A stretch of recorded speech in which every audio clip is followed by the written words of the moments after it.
Right now, the prevailing methodology in the vacation rental world is to analyze your competition and then place yourself in a percentile of that competition. So you look at the nightly rates of your competition and say, okay, I'm in the 75th percentile, or I'm about here. And then you kind of fluctuate it based on what your competitors are doing. The problem with that is that your competitors don't know what they're doing either. And so you have the most recent statistic I've heard is that 50% of all Airbnbs don't use any kind of dynamic pricing. They just kind of set the price and leave it. And so when you're analyzing your competition, you've got a bunch of mom and pop shops that are not sophisticated. They don't know what they're doing with pricing. And you're averaging your pricing based on what they're doing, which is not reflective of what customers are actually searching or clicking on, or even what demand they have. My name is Rodman Schley. As a real estate expert, I've invested millions of dollars in vacation properties all around the world, and I've been involved in the valuation of billions of dollars of properties. I want to share my 35 years of experience along with vacation home investment tips from the top minds in the short-term vacation rental industry. Now, let's do the work. Welcome to the Vacation Property Secrets Podcast. I'm your host, Rodman Schley, and today our guest is Jeff Brown, CEO of IntelliHost. IntelliHost is the first platform to show you the entire Airbnb search funnel and how you're performing in each step. IntelliHost is a listing optimization software that digs deep into your listings data to provide you with custom insights that can really empower hosts to make data-driven decisions and earn more Airbnb revenue. Jeff, welcome to the show. Thanks for having me on. I'm excited to be here. No, it's really cool. You know, one of the things I'm most excited about, I'm a data nerd. I'm a numbers guy. I'm a hound when it comes to learning about markets and how I can be better. And you are somebody who I believe can really help us figure those things out. Absolutely. That's what IntelliHost does. I mean, we give people the analytics they need to drive more revenue for short-term rentals. So excited to dive in. Yeah, tell me a little bit about IntelliHost and what you guys do. Yeah, so IntelliHost was really started out of a need to optimize our own properties. We started investing in our own properties back in 2019. We would raise capital from investors. We actually started a fund, and then we would renovate them into crazy themes like theme park homes in Orlando with fog machines and murals on the walls, things like that. And what we realized pretty quickly was that you can have the most beautiful property in the world, but if you don't optimize well on the OTAs, or I should say the Airbnbs and the VRBOs of the world, and you can't get seen, then you're not going to get booked. And so I used my background in data and analytics to help build a software that would allow us to optimize our short-term rentals. And we used it internally for about a year, and it was doing really well for us. We were able to really drive a lot of revenue with it, and then decided it was something that everybody could benefit from. So that's kind of how IntelliHost was born. So you talk about optimizing, and I'm all about that. It's like, you know, a lot of people come in, that they'll buy a new vacation home and they're going to put it on the marketplace, but they think that's all they have to do. I just put up the shingle, I'll let people know it's out there. People are going to rent it from me. We're good to go. But there's so much more than that to really being successful. And you use the word optimize. I love that word. What kind of things do you look at with your services to help people optimize their properties? So it's really all about the funnel. So anytime you sell something online, you're dealing with a funnel. And when I say a funnel, what I'm referring to is, and those in marketing are like 10 steps ahead of me here. So I'm just explaining it for those that aren't familiar with a funnel. But a funnel is all about the process of getting eyeballs on your product and then converting those eyeballs into a purchase, right? And we're kind of the first ones in the industry to break down the Airbnb purchase process into a funnel and helping people understand how many times are you getting in search, how many times are you appearing on first page of that search, how many times are you getting clicked, and how many times are you getting booked. And the reason that we break it down that way is because once you understand which step you're losing the most customers on, then you know where you can take action. Because right now in the industry, what people are doing is it's kind of like a game of, I don't know, whack-a-mole.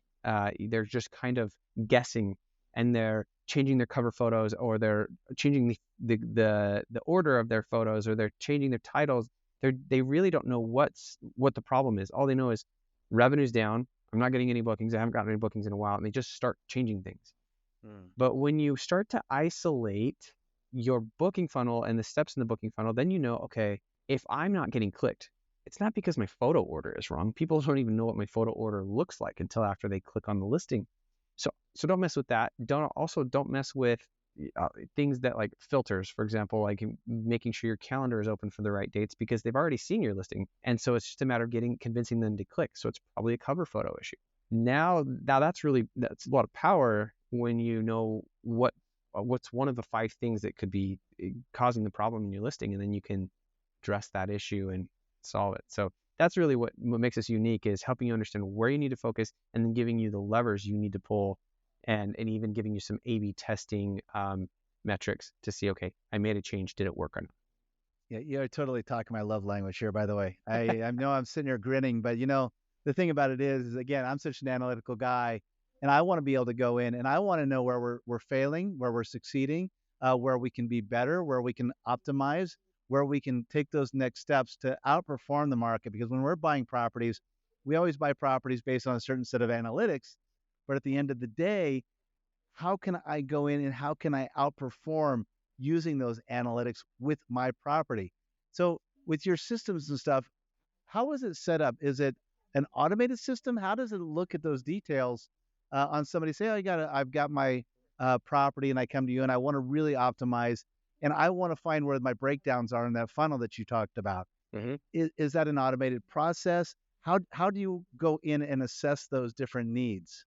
Yeah. So we have to first collect your data from your Airbnb account. And the way we do that is Airbnb has a functionality called co-hosting. And what that does is allows people certain access to your Airbnb account. So for IntelliHost, all we require is what's called calendar access, and it's the lowest level of access. But what someone does is first they create an account on IntelliHost, and we give them a unique email. And they use that email to add as a co-host onto their listing. Once we become a co-host, then we can go in and collect their Airbnb numbers and analytics for them. The reason that they would need it IntelliHost to do this is because Airbnb does not have any type of easy integration. They make this very difficult to pull these numbers. There's no export, there's no API, there's no anything. So we have to go in there, collect their data for them on a daily basis, which would take somebody hours every day to do on their own. And then we have to manipulate that data to help them see it in a way that will help them see the impact of their changes. Right now, Airbnb reports data in a really funky way. And without going and being too complicated here, the way they display it is not helpful in itself in the way it's shown. So we have to collect it on a granular level and remanipulate it so that you can see it in a way that actually helps. That's crazy to think about. I mean, I know that Airbnb, I'm sure that they make the data very, very difficult. Why wouldn't they? I mean, they probably don't. I mean, they're just to understand their analytics is a process in itself. I mean, the things that the hoops that you have to jump through, the things that you have to do. I mean, it can be overwhelming, especially for new investors. Once you start to get kind of the hang of it, I think you can get into grooves and such. Mm-hmm. But when that person is first coming out and they're doing their first listing, or maybe it's their first property, when you're looking at analytics for somebody like that, what is one of the bigger mistakes that you guys are finding? I hate to use the word mistake. Let's say what's one of the bigger pitfalls that you're finding that maybe somebody doesn't realize when they're first starting out? Yeah, I love that question because we help a lot of customers with different things, but there's kind of a handful of issues that make the biggest difference. Mm. And to kind of flip that question a little bit is, what are the things that would drive the most difference in a listing? And we there's 5 of them that we call them the big 5. Now they all have to do with conversion rate, but they also have impacts in other areas, meaning that after somebody clicks on your listing, what are the reasons that someone would not check out after seeing your listing? And the first one that we see is not turning on instant book. So unfortunately, that can kill your conversion rate by probably half. Just not being able to just check out and book immediately is a big one. But even before that, I probably should have said photography.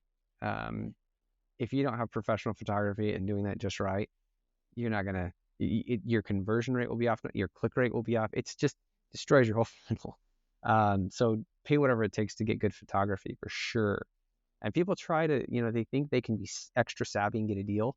But when it comes to photos, I would never recommend trying to get a deal because nothing will give you a higher ROI faster than just having the best photos in your area. So that's I would say that's number one, and then instant book number two. Number three, so one thing that people do a lot, they don't think a lot about this, but when people add, you can add additional guest fees on Airbnb. So when you go, say, past 10 guests, just for an example, you can add a fee per night per guest. So it's like $30 per night per guest if you go over 10. We've seen that dramatically decreases conversion rate Hmm. as at least half, if not more. Um, By adding more, having them pay more for additional guests. yeah, because what Okay. happens is people search for a property that will fit. They're looking for the maximum amount of guests Hmm. that they're bringing, right? They don't want to rent a house that sleeps 16 if they only have 4 people. Hmm. And so when they actually get to your listing and they select how many guests they actually have, that number spikes and they leave. And so there's kind of a catch where they click on one price and then they get a different price when they go to check out, and it Hmm. really has a negative impact. Number three, there's something in Airbnb called a pre-booking message, and what it is basically right before you check out, you have to fill in. It requires the guest to fill in a little box, and you can ask whatever question you want, like agree to my rules or why are you coming, and people don't think much about it, but just having that extra step and that extra piece of friction really makes people bounce. And so we recommend people removing that if at all possible. And then the final thing is trying to sound like an easygoing host, and that usually comes in the form of not putting like all capital warnings in your description or title. And I've seen this a lot where like I'll put things like "don't no parties or I'll kill you." You know, I'm not, that's an extreme, but they get really aggressive in their language, and it makes you sound hard to work with.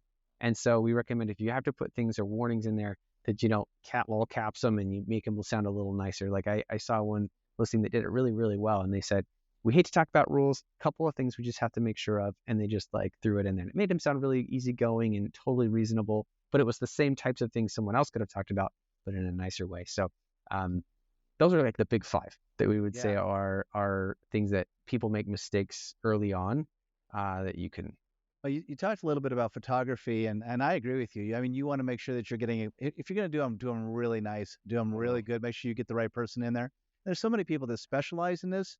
But at the same time, like I've got a property down in Costa Rica, and we've got a gentleman who takes these incredible photos. And so each year, though, we'll just do a trade with him. He'll come into our property for a couple of nights, stay, and he'll do photography on the entire property. We get great photos. He gets a couple nights at the beach property in Costa Rica, and we're all pretty darn happy. Yeah. Um, of course, there's always that thing. You got to make sure that whoever you're bringing, if you're going to do a trade, if you're going to pay, just make sure they're really good.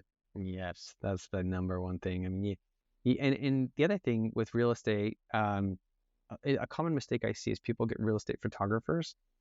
It's a little different. Real estate photography is just slightly different than with Airbnb because you really want like an experienced photographer, someone who's going to paint the picture as a guest and going to make sure the staging elements are just right so that people can see themselves in your property.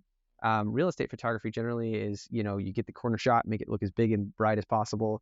It's a little different, and we definitely recommend that you find somebody who specializes in like vacation rental photography, if at all possible. I realize not every area has that, but getting those close-ups of the different decor elements, and it just presents a vibe that's a little better than say a traditional real estate photo. Yeah. And we talked a little bit about the Airbnb and such, but what about other sources like, maybe if you've got a website or if you've got VRBO, do you help people with those analytics too? So unfortunately VRBO and Booking.com, they don't have the same metrics available in their backend that Airbnb does. And so there's not as much, they have a little bit, but there's just not a ton of insight that can be driven based on the numbers that are there. So we don't yet pull that data in, but if some future date that, VRBO does start to give us valuable data, then we would gladly pull that in and integrate it. But the good news is even if, let's say you have your listing on all platforms, as long as your listing is the same on all three platforms, analyzing your booking funnel on Airbnb is going to help you on all the other platforms because it's still a customer who's going to see a presentation and make a decision based on that presentation. And it's going to be very similar across those different platforms. So you can analyze and optimize for Airbnb, and it's very likely that you'll have a positive impact on all the other platforms because of that. By the way, I'm really glad that you said VRBO also. I'm trying so hard because maybe I'm too old school. I've been using VRBO probably since the early 2000s. But now it's what is it, Verbo now? So I don't know. Verbo. I'm just really glad to hear you using the same vernacular as I am. Yep, So absolutely. yeah. What about what other analytics? You talked a little bit about the top five, but what other analytics do you guys help with? One of the things we do is pricing. Pricing is just so critical to high revenue on Airbnb, and it's a very difficult thing to get right. There's kind of a prevailing methodology in the industry, and it needs to be upgraded. Right now, the prevailing methodology in the vacation rental world is to analyze your competition and then place yourself in a percentile of that competition. So you look at the nightly rates of your competition and say, okay, I'm in the 75th percentile, or I'm about here. And then you kind of fluctuate it based on what your competitors are doing. The problem with that is that your competitors don't know what they're doing either. And so you have the most recent statistic I've heard is that 50% of all Airbnbs don't use any kind of dynamic pricing. They just kind of set the price and leave it. And so when you're analyzing your competition, you've got a bunch of mom and pop shops that are not sophisticated. They don't know what they're doing with pricing. And you're averaging your pricing based on what they're doing, which is not reflective of what customers are actually searching or clicking on, or even what demand they have. And so what we do that's different with pricing is that we are actually collecting this click traffic data for future days on your calendar. We know how many clicks the next weekend has gotten so far, and if that's enough clicks for you to get booked. And so it really takes us one step closer to how airlines price their listing or their flights based on actual click traffic and demand. And it's specific to their property. And so that's one thing that we kind of hang our hat on, is that we have a different approach to pricing than the rest of the industry. And it allows our customers to make on average about 19% more revenue. Wow, that's 19% significant. It is. I mean, and that's just on pricing. I mean, then if you start putting the top five into play, that you're talking about really optimizing that listing, it sounds like you can make some really good headway on getting people elevated to a place where they're outperforming. Because I always tell, again, when you come into a market, it's one thing to see all the market data, see what the averages are doing, see how the market's performing, but then it's a whole other thing to go, okay, how can I outperform the market? Yep. How can I be smarter? How can I be better? How can I make more money? And this is the kind of data that you need to really elevate your game. Yep. I completely agree. And I saw a report, actually, Airbnb came out with their Q2 earnings last week and stated that their net revenue was down 15%. So the market in the vacation rental market has actually declined about 15% year over year. And so we thought we were doing pretty good with 19% increase. And then we realized the market was down 15%. So we're really patting ourselves on the back for that. But we always, before we ever do pricing, and I want to just make sure everybody knows, like, you don't want to focus on pricing first. You can make the biggest difference with it, but before you ever work on pricing, you want to make sure your listing is really humming and working well, because then you can charge more. So otherwise, you're just going to end up dropping prices in order to get the traffic you need, and dropping prices should be your last resort to making more revenue. Yeah. We had when I bought this property down in Costa Rica, this property was humming when we bought it. It was doing great. It was made up of a single property, but there were 6 villas on the property, each of them independently listed on Airbnb. But when we bought it, of course, the Airbnb listing couldn't just be assigned over to us. We had to kind of go back to square one. We lost all of that momentum that the property had. The property is the same property, managed by the same person down there, but we just couldn't keep the same listing. It is brutal. And I mean, it was a real big hit in revenue. So for one of our goals was, how quickly can we get seen again? How quickly can we get our reviews back online again? How quickly can we get Superhost status again? But even now, the algorithms, it's sometimes I find ourselves not getting seen in the even with Superhost status, sometimes we're not showing up in the searches. Why is that? Yeah, such a complicated question, but I would tell you that even though we don't necessarily have the secret key to Airbnb's algorithm, we have seen by looking at the numbers, we have seen several things that impact that search rank. And in no particular order, except for maybe pricing, Airbnb has a high focus on pricing. And I hate to admit this, but the reality is they reward lower prices higher in search. So it appears to be a combination of kind of three things.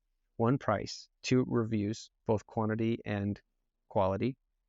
And then third is, I would say, booking velocity is what we call it. So if you are consistently getting booked, that tells Airbnb that you're relevant, that people like your property and they want to stay there.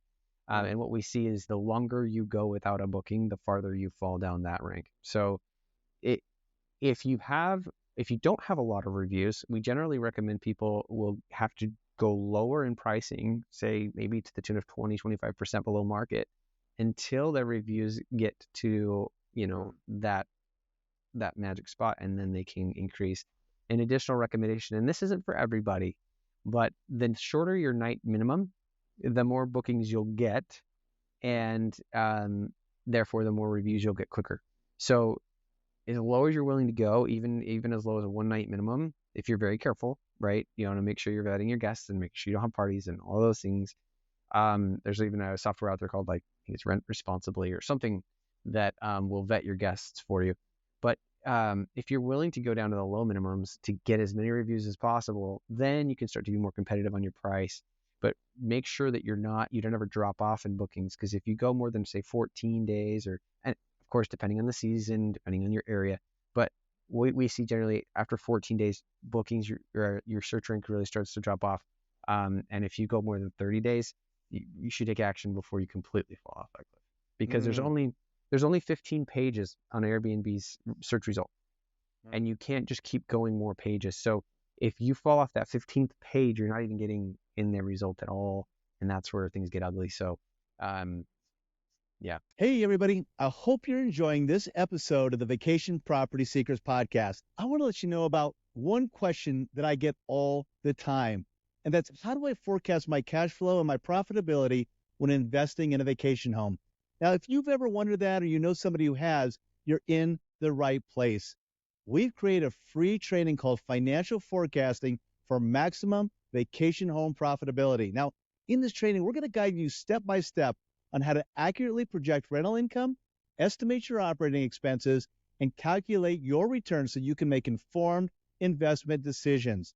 You can access the free training at vacationpropertysecrets.com.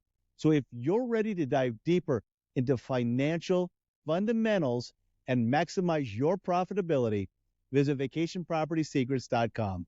Yeah, I mean, and that's very impactful. It's amazing the amount of revenue that can attribute to. I mean, we were very lucky when we started that we had had a lot of repeat customers. We had a very good web presence.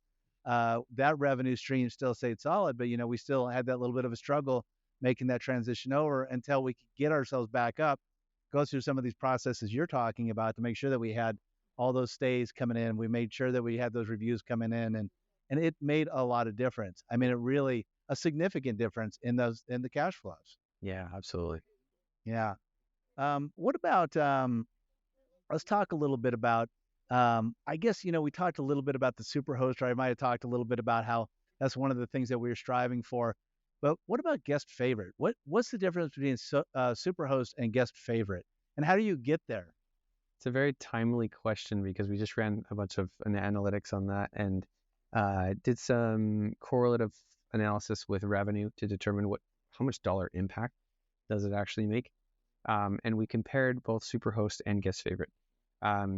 It appears that Guest Favorite and their Airbnb is a little bit vague in their definition. They do have a definition on their side of how you get Guest Favorite, but it's really just it's both a count of reviews and quantity of reviews. It seems like you have to have at least 10 reviews, and you have to have, I think, I think you have to have at least a 4.8 overall average. You can't have any like cancellations or guest complaints like Airbnb's calling, or people are calling into Airbnb to complain about your property. So you can't have any of those, but that appears to be the range that you have to be in, kind of 4.8 and above to get guest favorite. So we analyzed the impact of Superhost and the impact of guest favorite. We were lucky enough to be tracking the performance of properties before guest favorite was released. So this was a really opportune moment where we got to see how are they doing before guest favorite was released, and then after changing just that one variable, what happened to their performance to the properties that got it. And what we noticed was about an 11% increase in overall impressions for the guest favorite badge. And this happened over a period of about a month. When we looked at the impact of just 1 week after getting the guest favorite, there was almost no change for these properties. The averages were just flat. And what that tells us is that it's likely the Airbnb is not giving a bonus just for having the guest favorite, but the guest favorite is maybe increasing your click volumes and things like that, which is then improving your search rank.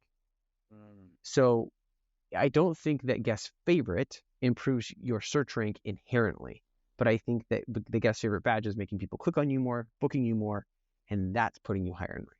Yeah, and about 11%, you're saying. So 11% on top line, and then we saw about, I want to say it was a 24% increase for first page impression rate, and a similar increase, it was about 24% for click rate. So when you compound that, right, you're 11% more likely to be in search, and then you're 24% more likely to appear on first page, and then you're 24% more likely to get clicked. It's dramatic. And so we saw that guest favorite actually had a greater impact on revenue overall than Superhost by a small amount, but it was higher. The average increase that we saw was in the tune of like 20 grand for Superhost. Oh, wow. No, sorry, maybe it was 16 grand for Superhost and then 20 grand for guest favorite, I believe. That's significant. It's massive. Yeah. Now, we have about 15,000 properties on IntelliHost that we use to analyze. So it's not all of Airbnb, right? I have talked to colleagues of mine who are tracking all of Airbnb, like STR Insights. They mentioned a 4 grand increase for Superhost. So it's somewhere in between there, somewhere between 4 to 16 grand for Superhost, which is a lot of money depending on the average property revenue. Jeff, I got to ask, how did you get so nerdy in all these analytics? Because you are my guy. I mean, like you're speaking my love language all the way through, because I am that guy too. And like, people go, dude, you're just totally nerding out on all these analytics, but you're sitting here just going and going. And I'm going, oh my God, I love this guy. It's funny because we finally just decided to own it. I mean, we are nerds, and so even our marketing is like the data nerds at IntelliHost.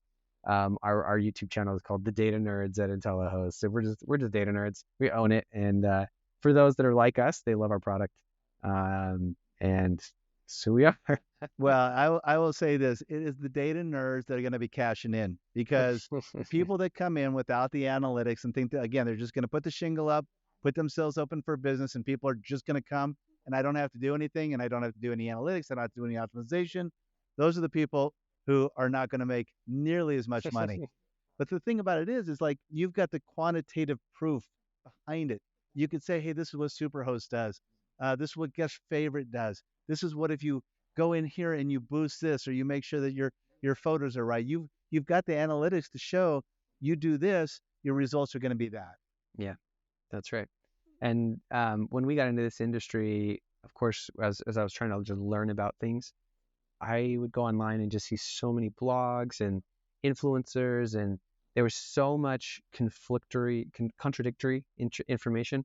And so that really created a hunger for me to know the truth and what's really working. And for me, that, not to say that we have the exact truth, quote unquote, but knowing the data sure gets us closer. So that's what we feel strongly about. Yeah, and I think it's kind of amazing to me how many people, and maybe this percentage. You're much more a data nerd than I am at this point, which I love. But like the number of people who are actually doing things on the professional and really understand the analytics versus not. Like you said, you can go in, even your rent, your smart rent analyzer, or whatever you want to call it, it's kind of like you're comparing yourselves to maybe a whole bunch of people that don't know what they're doing either, right? So I would always be curious to go, how many people are actually just those people who don't really know versus the people who are excelling because they do know? I mean, do you have any idea what the percentage is? I love that question, and I wish there was a good way to classify. Like, if we had a good way to say, okay, these are the people that know what they're doing, and these are the people that don't. I mean, what we can say is people who are on IntelliHost versus those that aren't. Um, but there are a lot of people that are doing a lot of great things, and they're not on IntelliHost yet, right? So, I would love to run that analysis though to see, okay, people people who are on dynamic pricing versus not. I do know there's some numbers out there. We haven't run them ourselves, but there's a dramatic increase in revenue for people who just buy a software like Price Labs and use some dynamic pricing. Like, just that alone, I would say, is one of the biggest ROI like you can have in this industry. Yeah, yeah. It's funny, it's very timely for us too, because, I know about all these analytics, I know where they're at, but, sometimes it's overwhelming for people because there's so many different pieces of the analytics that you got to look at. And so, number one, I like how you came up with it. Here's the top five. Here's the big five. So a good starting place. If I'm sitting there just getting started, just getting out there, here's your big five. Go figure these things out first. And then if you want to take that next bite, after that, would you say pricing? Would that be kind of the next thing you should be looking at? Yeah, yeah. In fact, the big five I gave you are specific to conversion rate. But yeah, I would say, like, if I were to even back up higher level as and things you can do and make sure that you're doing right. Pricing, 100%. I'd say just sign up for dynamic pricing and make sure that's at least like base level what you're doing. At least match your competition, if not better. Um, and then photos we mentioned, and then reviews. Just get those good reviews. The dramatic revenue impact we see from Superhost and Guest Favorite, which are both revenue driven, are going to be your best. Just don't ruin those, especially your first three reviews. If you get a bad one in those first three, oh man, it's hard to recover. Oh, So yeah, yeah, do it yeah. right up front.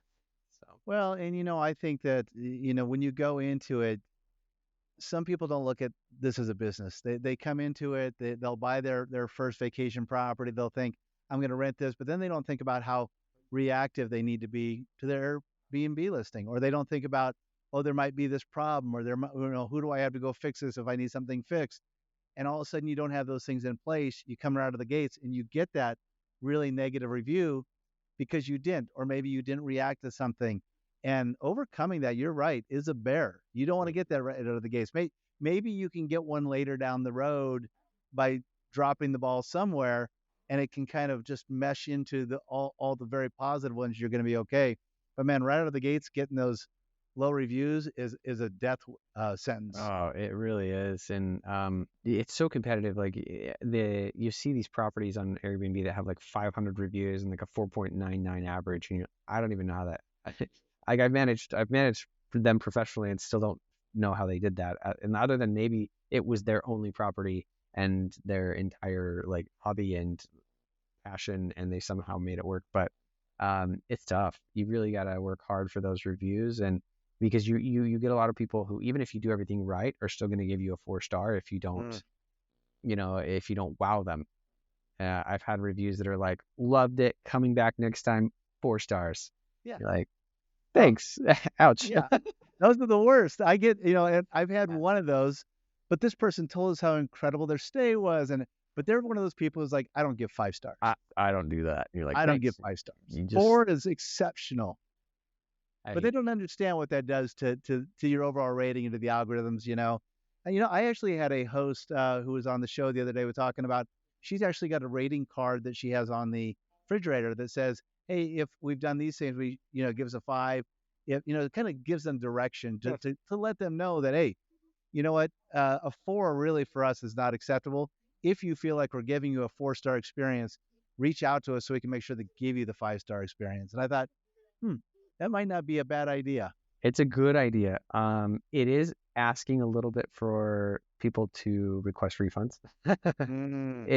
You're going to get, so entitled people generally will look at that and go, I can hold something over their head until I Mm, get that 5 star. Unfortunately, there's a lot of those in this industry, especially on Airbnb. We don't see it as much on Vrbo, but there's a lot of people who are like, you want your 5 stars? You're gonna have to refund me for this. And there was a leaf on the floor of the front area when I walked in.